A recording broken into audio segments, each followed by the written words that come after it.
Vamos a retomar el contacto con Sebastián Lazá para que nos explique precisamente esta cuestión. Cómo es que a nivel nacional da el 35,5, de acuerdo a la Nación, en Mendoza es del 38,6 y de acuerdo a nuestra propia medición es del 42,1.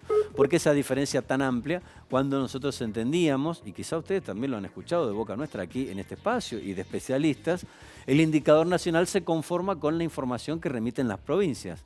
Aquí, insistimos, nos da por encima de los 42 puntos y a nivel nacional marcan que en nuestra provincia está casi 3 puntos por debajo. Sebastián Lazá, hemos retomado el contacto. ¿Vos nos podrías más o menos graficar por qué se da estas diferencias? Sí, mirá, era lo que te intentaba explicar. Mendoza no tiene una medición propia, pero aparte le manda los números al INDEC. Son dos metodologías distintas.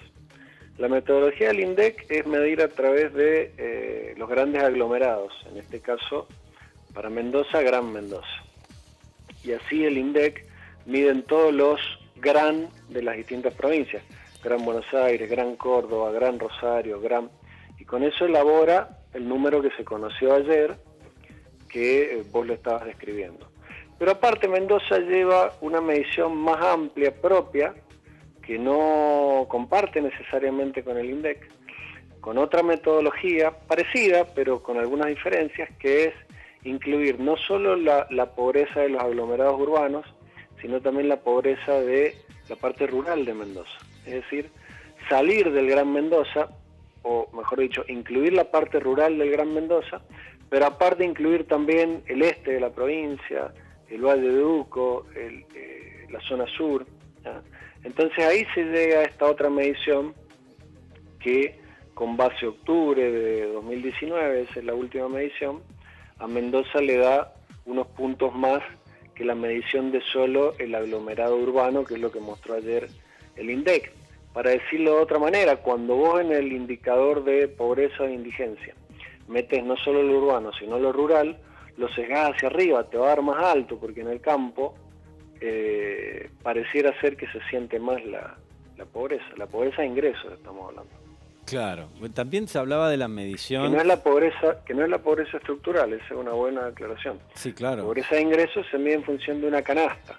Ajá. Es decir, vos agarras un patrón de consumo determinado, lo valorizás en dinero y va actualizando esa canasta. Sí. En periodos de mucha inflación, obviamente, cuando los salarios no se actualizan al ritmo de esa inflación, bueno, hay gente que estaba apenitas por arriba de la canasta, de la línea de pobreza, de la línea de indigencia, y baja a estar por debajo de esos niveles.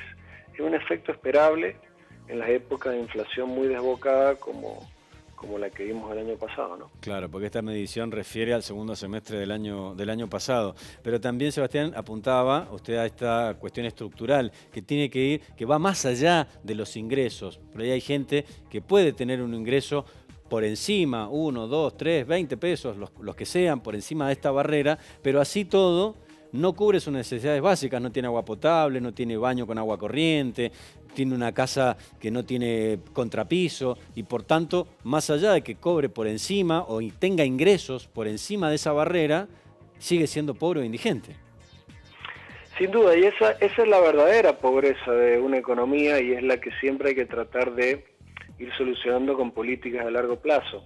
Esa es la que más hay que mirar y esa es la que más creo yo hay que comparar de Mendoza con el país, la pobreza estructural. La pobreza de ingresos es esta que publica el INDEC o el gobierno de la provincia de Mendoza semestralmente, una pobreza muy estadística, muy influida, vuelvo a repetir, por la diferencia entre el aumento de la inflación y el aumento de los salarios.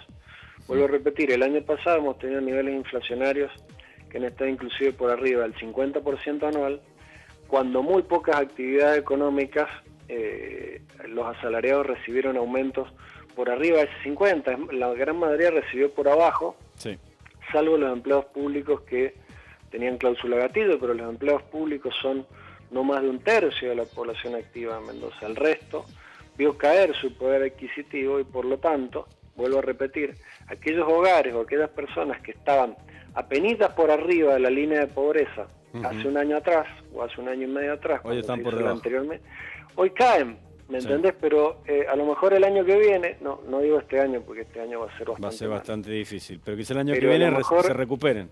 Claro, es lo que pasó probable. en la época del kirchnerismo. ¿Por qué al kirchnerismo En le la primera empezó a dar etapa de de Néstor. repente la primera etapa de Néstor? ¿Por qué le empezó a dar tan bien?